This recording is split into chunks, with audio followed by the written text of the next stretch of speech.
There are 5 exercises that are a staple in the conjugate system, but there are also 5 exercises that a lot of people forget. Let's get right into it. All right, guys, the first exercise is one of my favorites, and it's for the triceps. So this is an exercise that will help you build a stronger press, and it's called roll back tricep extension. Now, you can do this on the floor, you can do it on the bench, but there are a few things that you want to make sure that you do correctly with this. Number one is you want to start and orient yourself with your head slightly off the bench, okay?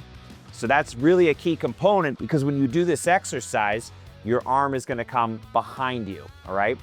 Second thing is, you wanna start with something light. You have 2 components to this exercise. You have an extension where you're extending behind your head, and then you have a press, so that ends with a pressing motion. So a great exercise, a great accessory exercise for the triceps, and it can be done from sets of anywhere from 8 to 15 reps. You can do it on the floor if you don't have access to a bench. And again, a great exercise to plug into your programming to build up your triceps. All right, the second exercise is the Zercher box squat. Now, the Zercher squat is probably one that you've heard before. Maybe you've done it.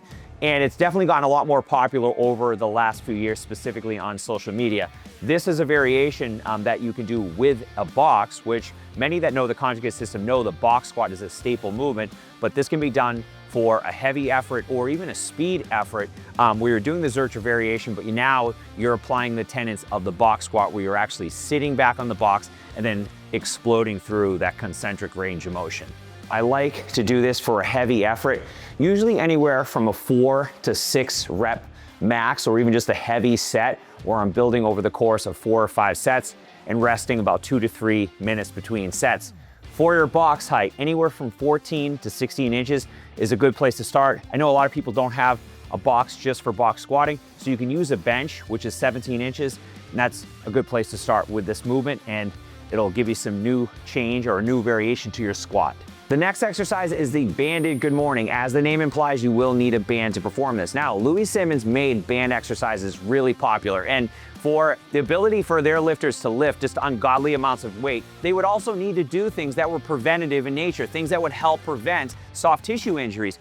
Band work is one of those tools. Now, you can do this with a ton of exercises: push downs, pull aparts, leg curls, obviously good mornings, as we're going to demonstrate here, but these have benefits as far as stored elastic energy in tendons, as well as improving the quality of skeletal muscle, which we know if you're lifting just insane amounts of weight, that the risk of having a tear is certainly something that goes up as load increases. So this is a preventative measure. And when you perform these exercises, the intent is to do higher volume. So higher volume sets, 30, 40, 50 reps per set. So you're gonna need a band that will work with your ability. Now for this exercise, I'm gonna use the thickest band I have, which is about a 2-inch thick band. If I was doing something like push downs or pull aparts, I would obviously use a lighter band. So having an array of bands is definitely gonna be beneficial for you.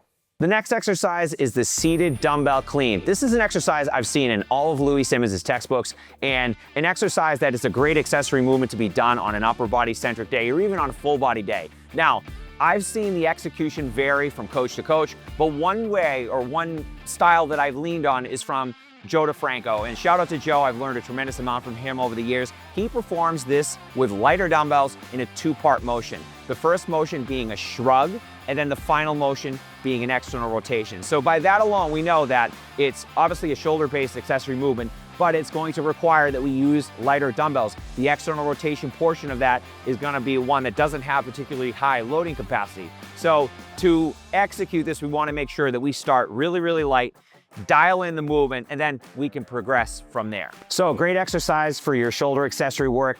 It can be done in the 12 to 15 rep range. I think probably a lot of you are thinking it to look a little bit different in terms of the clean portion of that, but know that we can do that a number of different ways. And if you want to go for more lighter based, higher rep work, this is a great exercise to have in your program. The 5th and final exercise is the kneeling jump to box jump. So this is a plyometric exercise.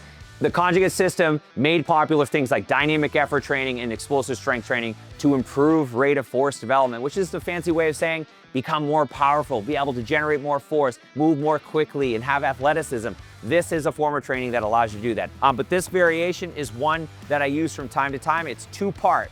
We're going from a kneeling position to standing to jumping to a box. So obviously there's an element of accuracy, there's an element of being able to actually already be proficient with jumping and landing. So if you're not proficient with jumping and landing, don't attempt this exercise. You're gonna wanna do this for sets of 2 to 3 reps, about 6 or 7 sets, 2 to 3 reps, which your kneeling jump to box jump will be 1 rep, and the rest about 60 seconds between your sets. 5 forgotten conjugate exercises. If you are looking for a program that encompasses everything we talked about today, training heavy, training accessory-based movement, training fast, I've got you covered. Check the link in the show notes, and I'll see you on the inside.